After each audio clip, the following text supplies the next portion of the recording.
Hello everyone, Kali পুজোর দিন সকাল সকাল আমরা তিনজনেই রেডি হয়ে গেছি আর আমাদের সাথে ছিল দিগন্ত দাঁড়াও। আমরা ছজনে মিলে আমরা বেরিয়ে পড়লাম নৈহাটি বড় মায়ের দর্শন করতে।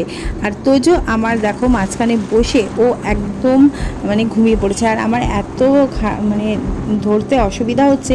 যাই হোক, আওলসিদ্ধি আমরা পৌঁছে গেছি আর এরপরেই নৈহাটির রাস্তায় আমরা কিন্তু এন্ট্রি করেছি। আর এই দেখো ফার্স্ট প্যান্ডেল ছিল এটা খুবই সুন্দর প্যান্ডেল ছিল, তোমরা দেখতেই পাচ্ছ।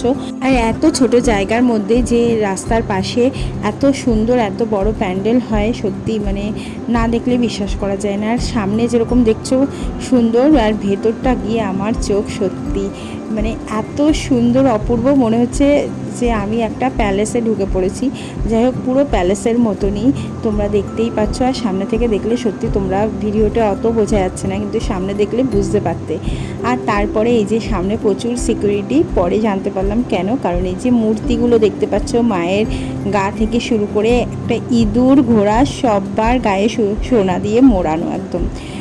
জানতে পারলাম আমি যে এখানে 60 কেজি সোনা গয়না পরানো আছে মূর্তিতে, তার জন্য এত সিকিউরিটি। সত্যি সিকিউরিটি থাকা মানে প্রয়োজন। আর মানে মাকে তো দেখো অপূর্ব সুন্দর লাগছে, অপূর্ব সুন্দর। এই যে বাইরে দূর থেকে আমি ভিডিও করেছিলাম, আর এই যে সেকেন্ড প্যান্ডেলটা এসে আমি একটু নিরাশ হয়ে গেছি, কারণ দেখো এখনও শিয়ালটাকে পর্যন্ত রং করা হয়নি। মানে যেদিন পুজো সেদিনও রং করছে, ভাবতে পারছো শিব ঠাকুরটাকেও এখনও পুরোপুরি কমপ্লিট হয়নি। তো তারপরে ছিল এই থার্ড প্যান্ডেল, এটাও খুবই সুন্দর ছিল। তো রাস্তার ধারে প্যান্ডেলগুলো থাকায় না ভালোভাবে ছবি তোলাটা সম্ভব না প্যান্ডেলের। যাই হোক, যতটুকু পেরেছি ততটুকুই তুলেছি। ভেতরটাও খুবই সুন্দর ছিল, আর মায়ের প্রতিমার হয়তো তুলনাই চলে না, মানে এত সুন্দর এক একটা মায়ের মূর্তি যে এত সুন্দর। এই যে দূর থেকে দেখো গাড়িতে উঠে কিন্তু আমি তোমাদেরকে দেখাচ্ছি, মানে দাঁড়ানোর কোনো জায়গাই নেই, কারণ পুরো গাড়ি যাচ্ছে তার মধ্যে থেকে আমি ভিডিওটা করেছি। তো চলো যাওয়া যাক মায়ের মন্দিরে বড় মার সাথে দর্শন করতে।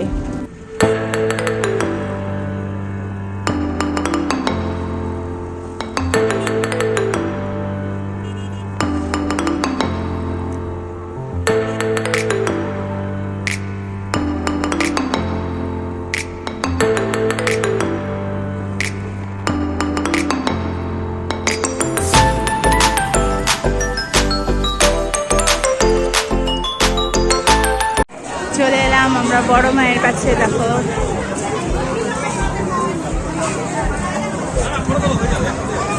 তো আমি তো দেখালাম তোমাদেরকে যে মা কালীর দর্শন, সেটা আই থিঙ্ক আমি ঠিক নামটা জানি না, এই মাকে বেচা কালী মা বলা হয়। তো এরকম এখানে জানো রাস্তা দিয়ে যেতে অনেকগুলো মায়ের মূর্তি পড়ে। এই যে আর একটা মানে মা বড় মায়ের সামনে যাওয়ার আগে আরও অনেকগুলো মূর্তি পড়ে, তো সেইগুলোই আমি পরপর আগে তোমাদের দেখাচ্ছি। মানে খুবই সুন্দর। আর এর আগের বছরও কিন্তু আমি কালী পুজোর দিনই এসেছিলাম, সেই ভিডিওটা তোমাদের সাথে শেয়ার করা হয়নি কোনো না কারণে মানে ভিডিওটা আমি শেয়ার করতে পারিনি। তো আমার কাছে এখনও আছে, আমি দিয়ে দেব। আর এই যে আর একটা মায়ের মূর্তি, তো তারপরেই কিন্তু ছিল তোমার এই যে ছোটো মা, আর ছোটো মার পরেই ছিল কিন্তু বড় মায়ের প্যান্ডেলটা আর কি। আর সেই সামনেটা দণ্ডি কাটছে, তোমরা জানোই প্রচণ্ড ভিড়। তো খুব কষ্ট করে কিন্তু মায়ের দর্শন করেছি আমি।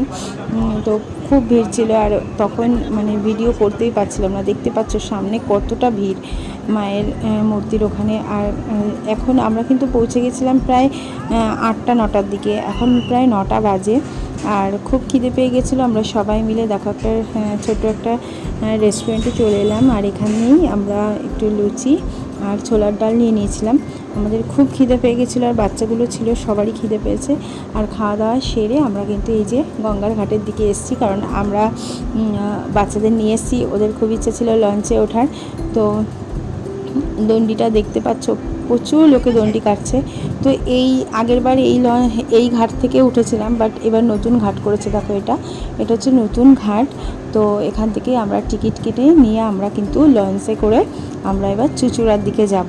তো আগের বছরও আমি তোজো আর তোমাদের দাদাভাই এসেছিলাম, তো আমরাও আগের বছরও মায়ের দর্শন করে কিন্তু লঞ্চে করে চুঁচুড়ায় গিয়েছিলাম। আর শুনেছি চুঁচুড়ার ওখানে গিয়ে যে ওখানে ঠাকুর আছে, তবে খুব বেশি না, অনেকটা দূরে দূরে ডিস্টেন্সে। ইচ্ছা ছিল যে চুঁচুড়ায় নেমে ওখান থেকে একটা টোটো ভাড়া করব, করে তারপরে আমরা ওখানে ঠাকুরগুলো দেখব। বাট ওখানকার লোকেদের কাছে শুনলাম যে তোমার ওখানে প্রচুর ডিস্টেন্সে এক একটা ঠাকুর। তো সেই কারণে চিন্তা করলাম যে না, দরকার নেই, বাড়িতে চলে যাই, যেহেতু আমাদের মায়ের দর্শন হয়ে গেছে আর খুব তাড়াতাড়ি হয়ে গেছে। তো ভাবলাম যে তাড়াতাড়ি বাড়ি ফেরা যাক, আবার যদি পারা যায় তাহলে সন্ধ্যের দিকে আমাদের হাবড়া ঠাকুরগুলোও দেখা যাবে। তো সেই কারণেই আমরা কিন্তু লঞ্চে উঠে গেছি, দেখতেই পাচ্ছ। তো কারণ মা বাবা কেউ তো ঠাকুর দেখাতে নিয়ে যেতে হবে। আর আমাদের হাবড়ায় আবার যেদিন পুজো হয় সেদিন একটু প্যান্ডেলগুলো ফাঁকা থাকে, গাড়ি করে দেখা যায়। তো সেই চিন্তাভাবনা করে আমরা শুধু চুঁচুড়ায় গিয়ে দাঁড়িয়ে একটু চাটা খেয়ে আমরা কিন্তু আবারও বেরিয়ে চলে এসেছিলাম নৈহাটিতে। ওই বাচ্চারা বুঝতেই পারছো, একটু লঞ্চে উঠে একটু মজা করবে, আনন্দ করবে, তো এটার জন্য। আর আমরাও একটু মজা করলাম। এই যে লঞ্চে ঘোরাটা, এটাও তো সবসময় আমরা পাই না, না? তো বাচ্চারাও এটা পেয়ে খুবই খুশি হলো।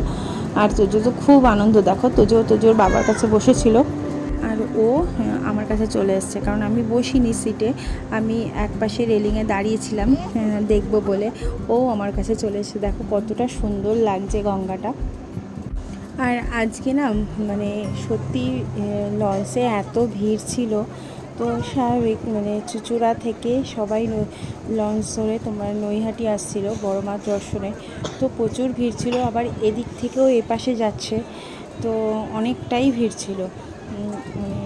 মানে লঞ্চগুলো অনেকটা বড় বড়, তো অসুবিধা হয়নি। তো আমরা চলে গেছি চুঁচুড়ায়, এসে নেমে চাটা খেয়ে দেখো আবারও লঞ্চে উঠে গেছি নৈহাটি আসার জন্য। ওই যে বললাম যে তাড়াতাড়ি চলে যাব বাড়িতে। তো আমরা চলে এসেছিলাম, আর তখন এই মানে মাকে দেখতে পাইনি, দর্শন করতে পাইনি, এখন করলাম, বেশ ভালো লাগলো। এই যে দেখো আমরা গাড়ি নিয়ে নিয়েছি, এই তখন বাজে প্রায় 10:30। আমাদের অনেক তাড়াতাড়ি কিন্তু মানে দেখা হয়ে গেছে, আর আমরা এখন বাড়ির দিকে রওনা দিয়েছি। দেখো তো মানে আর প্রচণ্ড রোদ ছিল, আর খুব গরম, আর এই রোদের মধ্যে একটু সমস্যা হচ্ছিল। আর তোজো তো পুরো ঘুমিয়ে পড়েছে আবারও, মানে ও গাড়িতে উঠলেই ঘুমায়। তো ভাবলাম যে দরকার নেই আর কোথাও যাওয়ার, তাড়াতাড়ি বাড়ির দিকেই যাই, যাতে আবার মানে সন্ধ্যের পরে আবার একটু ঠাকুর দেখতে পারি আমাদের হাবড়ার মধ্যে। তো ওই জন্য বেরিয়ে পড়েছিলাম আমরা তাড়াতাড়ি। রাস্তায় একটু দাঁড়িয়ে জল খাই নিয়েছি, তোজোকে আমরাও খেয়ে নিয়েছি, খেয়ে আবারও রওনা দিয়েছি বাড়ির দিকে।